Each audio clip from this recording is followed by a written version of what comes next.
Lectura del Santo Evangelio según San Marcos. Gloria a ti, Señor. En el capítulo 9, en aquel tiempo Jesús dijo a sus discípulos: todo aquel que les dé a beber un vaso de agua, por el hecho de que son de Cristo, les aseguro que no se quedará sin recompensa.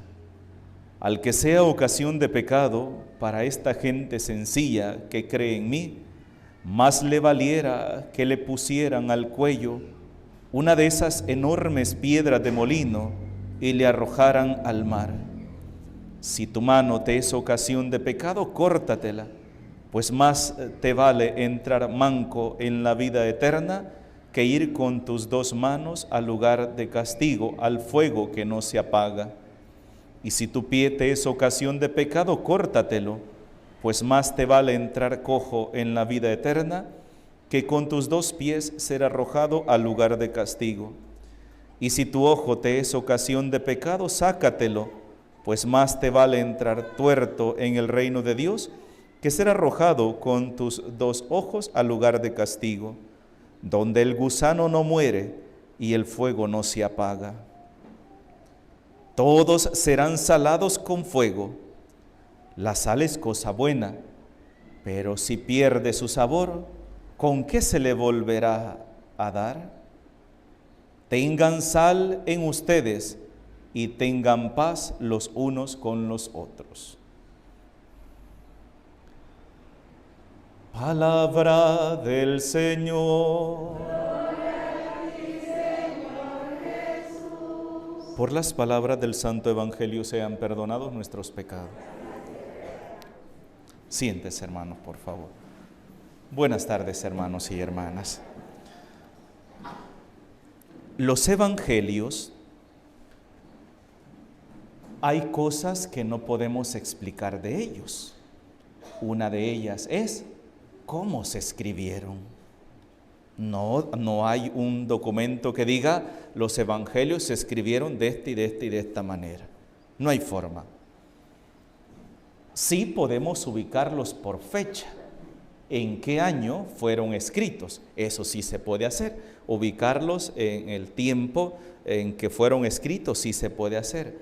Pero cómo fueron escritos o quiénes los escribieron, eso no podemos afirmarlo. Por varias razones. En primer lugar, recuerden que en esos tiempos no había papel. Lo que habían eran papiros, una especie de cáscara de árbol propia de Egipto, que se sacaba de la cáscara del árbol y se escribía. Eso era muy caro. Otro material que se utilizaba para escribir era el cuero de camello. Entonces no existía el papel en sí. Entonces ya se imaginarán el valor que tenía un pedazo de papel o un pedazo, de escrito, ¿verdad? Un trozo de escrito. Eso era muy caro y muy difícil tenerlo. La enseñanza, por lo consiguiente, era mucho más difícil todavía. Porque a un niño, ¿cuántos cuadernos utiliza para aprender a leer, verdad? Mancha una página, mancha otra, y esto y lo otro. Eso es un gasto de papel, de lápiz y todo eso. ¿Y si no existía el papel? La enseñanza era todavía mucho más difícil. Las escuelas no existían, o lugares de enseñanza. Las enseñanzas por lo general eran debajo de algún árbol, a la orilla de una quebrada, de un río, de un lago. Era ahí donde se enseñaba. Entonces todo era a base de memotecnia. Era a base de memorizar. Entonces los maestros, los que enseñaban, tenían que tener una metodología buena para poder enseñar, ¿verdad? No es así como lo que está dictando, ¿verdad? Como en las universidades, que solo está hablando el profesor o leyendo un libro y ya, con eso. No. Porque los alumnos tienen que tomar apuntes para luego buscar información en otros libros, hoy en las computadoras, el internet. Hoy es más fácil. En ese tiempo no. Se utilizaba mucho lo que era la memotecnia. Entonces, pero para que a una persona se le quedara una frase o se le quedara una enseñanza, tenía que usarse métodos. Y uno de los métodos a utilizarse eran las exageraciones. Por ejemplo, viene un maestro, está el aula, y le dice: jóvenes, este problema que tenemos, la solución es este. Al cipote despistado, ni lo agarró, y a uno le entró aquí, por aquí le salió. A ver, muchachos, una cosa, tenemos este problema. ¿Cuál creen ustedes que puede ser la solución? Y empieza a preguntar: ajá, ¿qué opina usted? No, yo digo que esto, no es eso. Yo digo, no es eso. Y empieza a tratar de atraer la atención y el interés de todos los que están oyendo. ¿Para qué? Para que cuando él venga a dar la respuesta, ya todos los alumnos estén con la mente abierta. Ah, esto no es, esto casi le llegó, esto no, esto es. Era una forma. Si se fijan, si pusimos atención, el texto del Evangelio de San Marcos en el capítulo 9, del versículo 41 al 50 que hemos leído hoy, son frases, ¿de acuerdo? No estamos hablando de un escrito que tiene un seguimiento, son frases sueltas. Entonces, ¿qué significa? Que eran frases que a lo mejor se les habían quedado grabadas a los discípulos porque Jesús no estaba dictándoles a los apóstoles para que ellos escribieran, no, Él estaba hablando, estaba catequizando, estaba evangelizando y utilizaba las palabras, algunas palabras en cuanto a exageraciones para captar la atención de ellos, pero unas palabras fueron tan fuertes, crearon tanto impacto en el oyente que se las memorizaron prácticamente. Y por eso, si se fijan, la lectura que hemos escuchado hoy, son frases sueltas, son párrafos sueltos. Por ejemplo, el primer párrafo dice: todo aquel que les dé a beber un vaso de agua, por el hecho de que son de Cristo, les aseguro que no quedará sin recompensa. ¿Ve? Una frase. Luego viene otra: al que sea ocasión de pecado para esta gente sencilla que cree en mí, más le valiera que le pusieran al cuello una de esas enormes piedras de molino y lo arrojen al mar. Otra frase. Si tu mano te es ocasión de pecado, córtatelo. Otra frase. Entonces, significa que en los evangelios, ¿qué es lo que tenemos? No es un libro pensado. Esto es una de las cosas que algunas personas piensan, que el libro, la Sagrada Escritura, es un libro de literatura, como cualquiera que ha escrito un libro. No. Estamos hablando que los evangelios, los libros que nosotros tenemos en nuestras manos, que llamamos sagrados, son palabras que los primeros cristianos retenieron en su mente y las transmitieron, poniéndolas por escrito a las futuras generaciones, para que no se perdiera su contenido, no se perdiera su esencia, ¿ve? Y por eso están así en la Sagrada Escritura. ¿Qué podemos decir del texto que hemos leído hoy? Muchas cosas. Y si vamos a tomar el primer texto que hemos escuchado hoy, que dice: todo aquel que les dé a beber un vaso de agua por el hecho de que son de Cristo, les aseguro que no quedará sin recompensa. ¿Se lo está diciendo a quiénes? A sus discípulos, junto con sus apóstoles. Es una frase. Son frases que las vamos a encontrar en los otros evangelios también. Ahí las vamos a encontrar. Pero en este caso, San Marcos lo pone como un texto que a él le llama mucho la atención, para hablar de que Cristo lo ve todo. Y por muy pequeñito que sea un acto nuestro, para Él no pasa desapercibido. Esto es lo importante. Miren, quien dé un vaso de agua a uno de estos por ser uno de los míos, no quedará sin recompensa. Este texto me lo sacó una vez Monseñor Oscar a mí. Porque yo antes de entrar al seminario fui misionero. Porque mi sueño era predicar la palabra de Dios, ir. Por eso es que yo siempre predico en las misas, porque para mí predicar la palabra de Dios es lo que le da sentido a mi ministerio sacerdotal. Yo, por ejemplo, celebrar una misa y de una vez del Evangelio, va hermanos, sentémonos, canto de ofrenda, yo para mí siento que es una misa que no fue completa. Para mí, es una idea muy personal, pero para otros es así y está bien. No estoy diciendo que ese es el pensamiento de la iglesia, es mi forma de ver, porque una parte principal de la Santa Misa es la liturgia de la palabra, y si hay una reflexión, pues enriquece más nuestro conocimiento todavía. Entonces, cuando yo era misionero, la gente cuando íbamos a un lugar a predicar decía, hermano Jesús, tenga esto para usted, y me daban mis 10 pesos, 5 pesos, y me lo daban. Y yo le decía, no, hermanito, no se preocupe, no se preocupe, no se preocupe. Y aunque lo necesitara, pero yo sentía que por el hecho de andar predicando, ¿verdad? Y si yo cobraba, entonces significa que no había hecho nada. Sentía que todo quedaba botado. Sentía que de nada me había servido nada porque ya me habían pagado. Entonces, no me quite la gracia. Yo decía eso, no me quite la gracia. Y me acuerdo que, pues, Monseñor Oscar conocía mi realidad, mi situación económica, y siempre que me veía, él llegaba a dar clases al seminario, sabía que yo estaba solo, y siempre que llegaba al seminario, y después yo era el encargado del grado, y yo lo iba a recibir al portón, lo recibía, le agarraba su maletín y lo llevaba al carro también a dejarlo. Entonces, cuando lo iba a dejar, siempre iba hablando conmigo, Monseñor, siempre iba preguntándome cómo estaba y todo, pero al llegar al carro siempre se metía la mano y me daba mis $10 o $20, imagínense, Monseñor Oscar. Y yo le decía, no, Monseñor, Monseñor, no se preocupe. Era así, era una actitud así. Y una vez se detiene y me pregunta, hermano Jesús, me dijo, ¿y cuando usted va a misionar? Y la gente le ofrece algo, ¿qué hace usted? No, Monseñor, yo no lo agarro, porque entonces no estoy haciendo nada, le dije yo, no estoy haciendo nada. Él, imagínense, era doctor en Sagrada Escritura, él sabía todos los textos de la Biblia. Yo solamente digo, en tal parte de la Biblia, en tal libro está aquello, porque yo para memorizar textos no sirvo.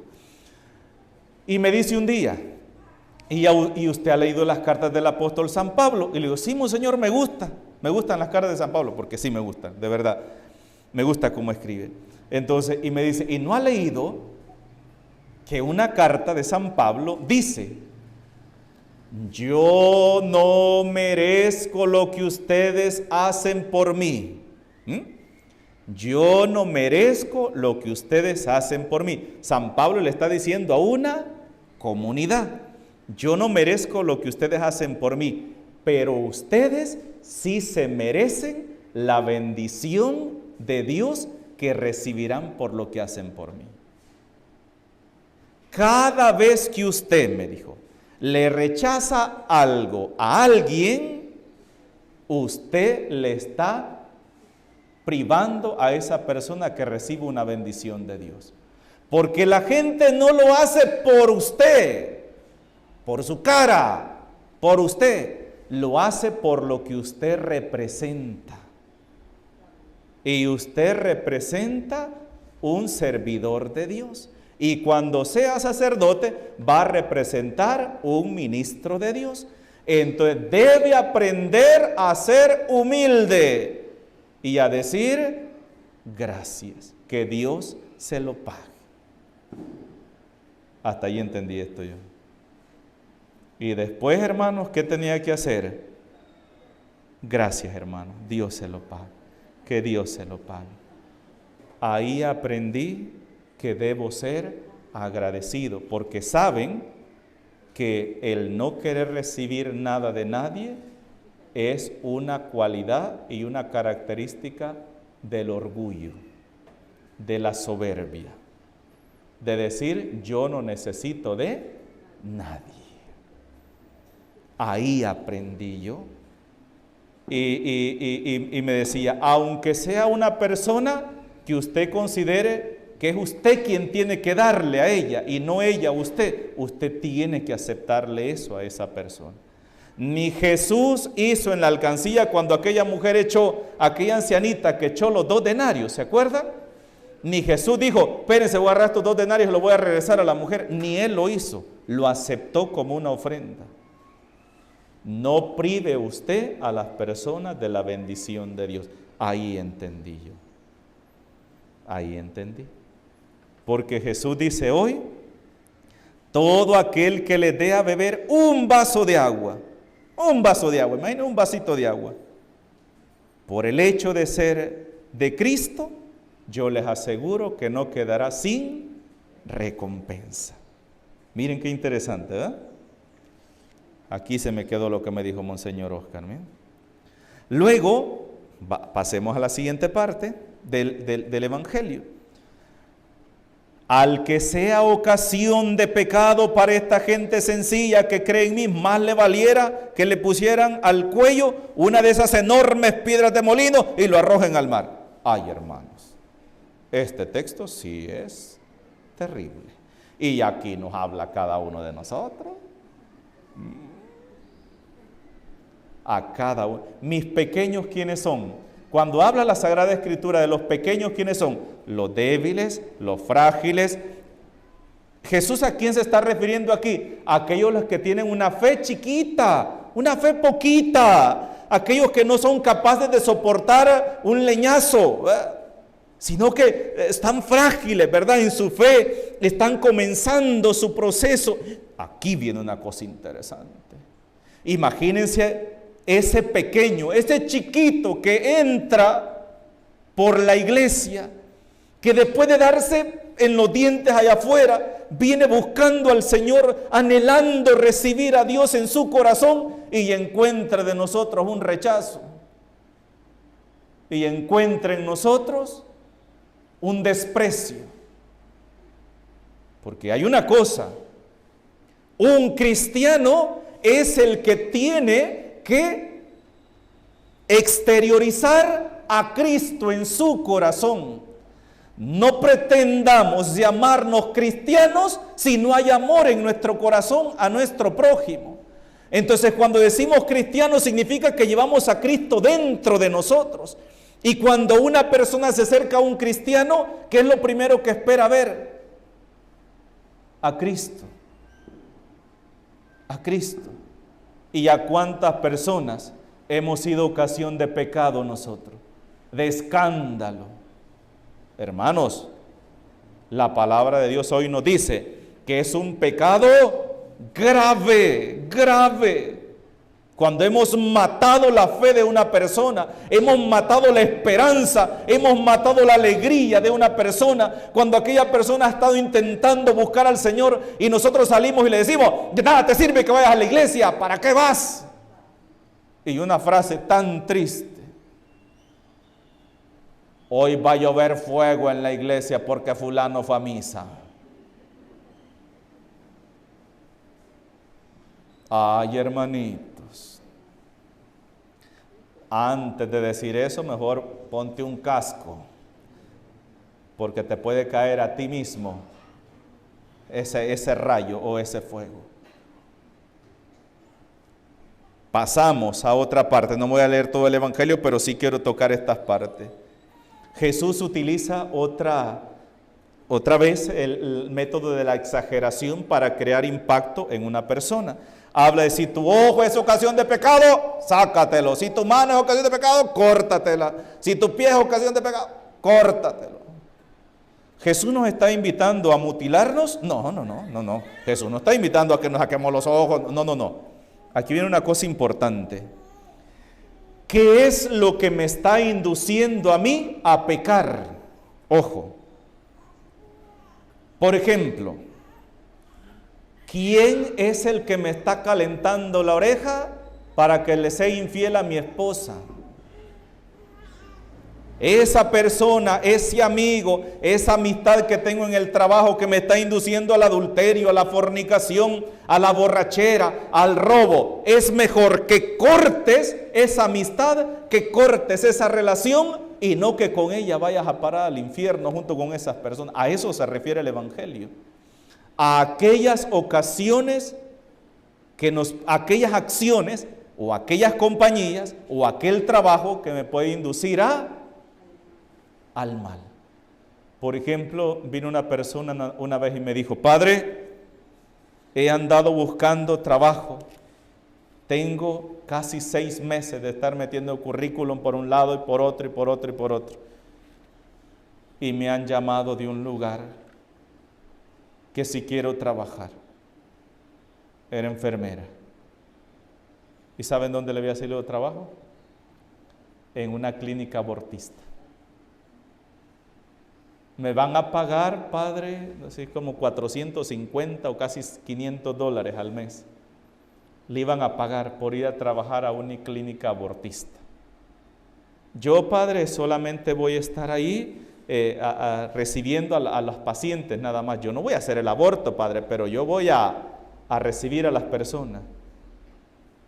Si ese trabajo va a ser ocasión para tu condenación, es mejor dejar ese pecado y no que ese pecado.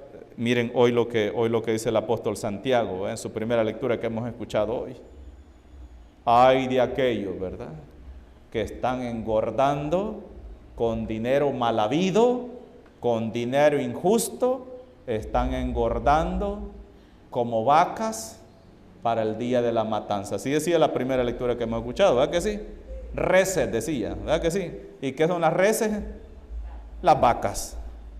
Ay de aquellos que están engordando como reses para el día de la matanza. Ay de aquellas cosas con las cuales nos enriquecemos nosotros y buscando nuestra propia condenación, nuestra propia destrucción. Hermanos, Jesús, ¿qué es lo que nos pide? Y esto es lo que a veces nos cuesta a nosotros. Solamente nos pide una cosa, que hagamos las cosas bien para nosotros y para los demás también, como es una de las cosas que a veces hay personas que no entienden. Ay, que la Iglesia Católica todo le llama pecado, que pecado esto, pecado lo... No, hermanito, mire, una frase sencilla y espero que se le quede.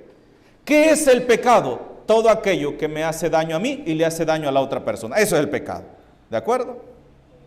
¿Qué es el pecado? Todo aquello que me daña a mí y que pueda dañar a las demás personas. No hagas nada que te pueda dañar a ti, pero tampoco hagas nada que pueda dañar a tu prójimo. Haz eso y no hay pecado.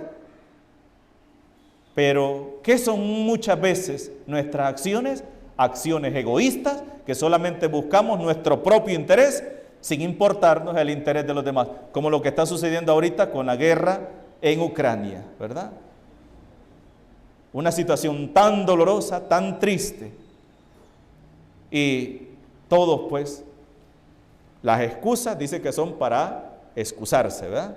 Si le preguntan ustedes a Rusia cuáles son las excusas que él tiene, no, él tiene excusas.